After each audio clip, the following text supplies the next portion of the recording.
Gender equality और महिला उत्थान को बढ़ावा देने के लिए काम कर रहे सोशल कम्युनिटी एक्ट कोटो ने हाल ही में कानपुर की महिलाओं के लिए एक इंटरैक्टिव कार्यक्रम का आयोजन किया, जहां उन्हें अपने व्यवसाय को आगे बढ़कर सामाजिक बाधाओं को तोड़ने के लिए प्रेरित किया गया। इस कार्यक्रम के माध्यम से अलग अलग क्षेत्रों से आने वाली महिलाएं एक मंच पर आई और मानसिक स्वास्थ्य, जेंडर इक्वलिटी और महिलाओं के उद्यमशीलता में अनुभवों के बारे में चर्चा की। वेब 3 के सिद्धांतों पर आधारित कोटो महिलाओं के लिए डिजाइन किया गया एक सोशल कम्युनिटी प्लेटफॉर्म है, जो एक भरोसेमंद, पारदर्शी और विकेंद्रीकृत दुनिया की स्थापना की कल्पना करता है, जहां महिलाएं भी बदलाव लाने में सक्षम हैं। कार्यक्रम की शुरुआत कोटो के खुल के बोलो अभियान के साथ हुई, जहां शहर की महिलाओं के अनुभवों पर एक हृदयस्पर्शी और शानदार चर्चा हुई। इस शानदार शाम को कोटो की को फाउंडर अपर्णा आचरेकर, अंतर्राष्ट्रीय टेबल टेनिस खिलाड़ी गीता टंडन कपूर, उद्यमी एवं रोटरी डिस्ट्रिक्ट 3110 की assistant governor Manisha Bajpai, house of artistry की संस्थापक नाजिया मंजर और यूपीपीएससी चेक रैंक के टॉपर निशी गुप्ता के नेतृत्व में गहन चर्चाएं हुई। इस कार्यक्रम का आयोजन कोटो सिटी एम्बेसडर शिखा शुक्ला और हर्षिता शर्मा द्वारा किया गया था, जो कम्युनिटी क्वींस ऑफ कानपुर भी चलाती हैं। अपने विचार साझा करते हुए कोटो की को फाउंडर अपर्णा आचरेकर ने कहा, कोटो में हम आत्म विकास, नेटवर्किंग और मोनेटाइजेशन जैसे उद्देश्यों को पूरा करने के लिए महिलाओं को एक साथ लाने की कल्पना करते हैं। हम कोटो के माध्यम से महिलाओं को सक्षम बनाना चाहते हैं, ताकि महिलाएं अन्य महिलाओं के सहयोग से अपने सपनों और लक्ष्यों को पूरा कर सकें। महिलाओं को सशक्त बनाने के कोटो के इस लक्ष्य के मानसिक स्वास्थ्य, उद्यमिता और महिला उत्थान जैसे विषय केंद्र में हैं। इनके माध्यम से हम उन्हें खुद को बेहतर बनाने के लिए सही टूल्स, नॉलेज और एक प्लेटफॉर्म प्रदान करते हैं। हमारे साथ मिलकर महिलाएं अपनी उपलब्धियों का जश्न मना सकती हैं, ज्ञान साझा कर सकती हैं और एक दूसरे को नई ऊंचाइयों तक पहुंचने के लिए प्रेरित कर सकती हैं।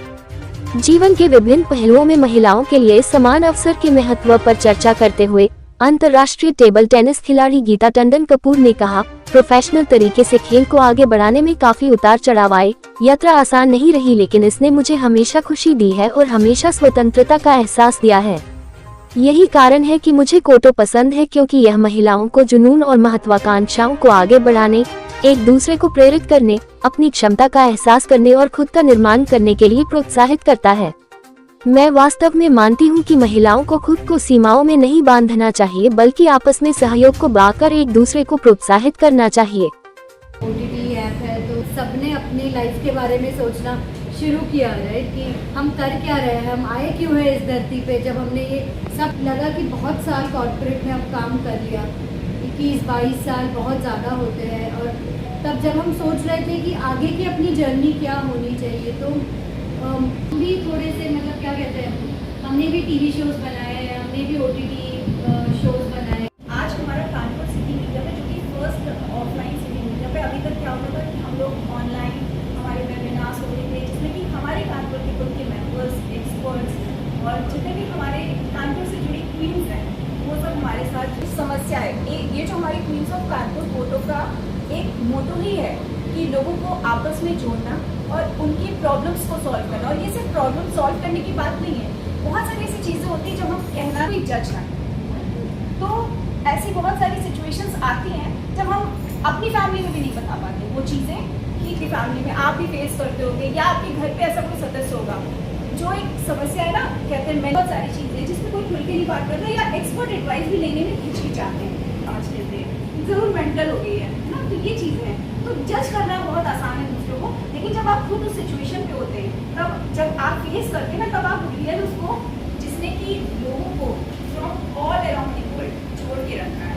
आपको बता दें, यहाँ सेलिब्रिटीज़ ने भी अपनी कम्युनिटीज़ बनाई हुई है।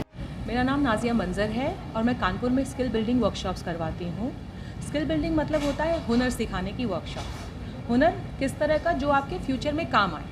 आप कुछ ऐसे काम सीख लें जिससे कि आप अपने फ्यूचर में कुछ अपना शेप दे सकें। कुछ काम ऐसे करिए जिससे आप 2 पैसे की आमदनी कर सकें, राइट। तो इसमें क्या होता है, मैक्सिमम हम लोग फीमेल्स को सपोर्ट करते हैं इसके अंदर। जैसे कि हम बात करें कि एक होता है कि हुनर किससे सीखना है। पहले तो सवाल हो गया कि हुनर सीखना है, फिर सीखना किससे है।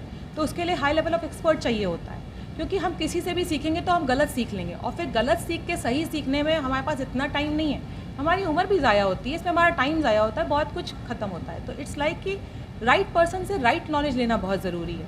तो हम इसके लिए क्या करते हैं, हाई लेवल ऑफ एक्सपर्ट लेके आते हैं। जो कि ऑलरेडी लाइफ में इतना फ्लरिश है और अपने काम से इतना जाना जा चुका है, जिससे अगर आप सीखेंगे तो आपको राइट नॉलेज मिलेगी। तो जैसे मैं लैंडमार्क से कुलिनरी इवेंट्स करवाती हूँ। ज़्यादातर आज के डेट में कुकिंग क्षेत्र में औरतें बहुत आगे हैं, और देखा जाए तो क्लाउड किचन तो मेरे ख्याल से हर दूसरी जगह बन चुका है कोविड के बाद से, राइट। तो इट्स लाइक कि कहीं ना कहीं it is helping a lot, और सबको समझ में आ चुका है कि कुकिंग स्किल्स भी कितनी इंपॉर्टेंस रखती हैं आज की डेट में। नहीं तो अभी तक ये घर तक ही सीमित था। अब मेरे ख्याल से मेल पर्सनालिटीज़ भी अंदर आराम से घुस के कुछ ना कुछ पकाना चाहते हैं। They also want to cook something और दी अदर। तो इट्स ऑल अबाउट कि जो है हुनर सीखना बहुत ज़रूरी है। फोटोग्राफी स्किल्स हैं, मेकअप स्किल्स हैं, ग्रूमिंग स्किल्स हैं, बहुत तरह की स्किल्स हैं। अगर मुझे पता चले कि एन नंबर 1 ये सीखना चाहती हैं इस तरह की स्किल्स, तो मैं उसके लिए उस तरह का एक्सपर्ट भी लाने में कोशिश करती हूँ। ये मेरा काम है। बाकी मैं यही देखती हूँ कि सिस्टम जो है वो हम सबके लिए हम बराबर है। अगर बात करें देश की, तो फीमेल्स जो हैं वो कहीं ना कहीं लैकिंग है, जिसकी वजह से हम डेवलपिंग कंट्रीज़ से पीछे हैं। यही वजह है, क्योंकि हमारी फीमेल्स तो उनको एक्सपोजर ही नहीं है, उन्हें तो काम ही नहीं करवाते। आप तो अपना हाफ पॉपुलेशन तो आपने कट करके रख दिया है, अपना हाथ ही काट के रख दिया है आपने।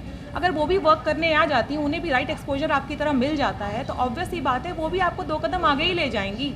और सिस्टम एक दूसरे के लिए बहुत जिम्मेदार होता है। मान लीजिए कि घर में आपने या आपकी कंपनी में कोई गलत सीख के कोई बंदा आ गया, आपको उसको पहले तो कहना होता है कि भाई आप भूलो जो आप सीख के आए हो, उसको मत करो, आप वो करो जो आप सीख के आपको जो हम सिखाएंगे। तो इससे क्या होता है, हमारा सिस्टम फिर ठीक चलना शुरू होता है। तो कहीं ना कहीं सिस्टम को भी सफ़र करने से बचाने के लिए हम सब एक दूसरे के लिए ज़िम्मेदार हैं। हम सबको एक दूसरे को सपोर्ट करना चाहिए। किसी को भी अगर अंदर से ये रहता है कि इल थिंकिंग आ रही, ये मुझसे सीख लेगी, मेरी कॉपी कर लेगी वगैरह, this is a very wrong thought. ये बहुत ही गलत थॉट है। हर इंसान अपने में यूनिक है और उसके काम करने का तरीका अलग ही होता है। कोई एक दूसरे की कॉपी नहीं कर सकता। ये थॉट दिमाग से निकाल देनी। बाकी कंसिस्टेंसी बहुत इंपॉर्टेंट है। अगर हम किसी काम में लगे रहेंगे तो हम ज़रूर सक्सेसफुल होंगे, नहीं तो फिर आपकी लेजीनेस, आपका कंफर्ट जोन, बहुत कुछ है इसमें जो आपको आगे बढ़ने से रोकता है। तो मैं तो उसी को सपोर्ट करूंगी जो वाकई सीखना चाहता है और कुछ करना चाहता है। मैं उसी के लिए यहाँ खड़ी हूँ। शिखा शुक्ला है और आज हमारा कोटो ऑफलाइन फर्स्ट सिटी मीटअप है। कोटो एक वेब3 सोशल नेटवर्किंग प्लेटफॉर्म है और इसकी जो कंपनी है वो सिंगापुर बेस्ड है। और यहाँ पर अभी तक हम लोग, कोटो एक ऐसा प्लेटफॉर्म है जहाँ पर all around the world different women's, उन्होंने अपनी अपनी कम्युनिटी बना रखी है मेंटल हेल्थ पे। अलग अलग जो प्रेसिंग इश्यूज़ होते हैं हमारी कंट्री में, हमारे आप सिटीज़ में देखेंगे, उस पर अपनी अपनी कम्युनिटी बना रखी है ताकि सारी वुमेंस इकट्ठा हों एक साथ। कोटो का फुल फॉर्म ही है कम टुगेदर। तो उसका पर्पस है कि वुमेंस को एक साथ कनेक्ट करना, उनको एक ऐसा प्लेटफॉर्म देना जहाँ पर वो खुल के बात कर सकें।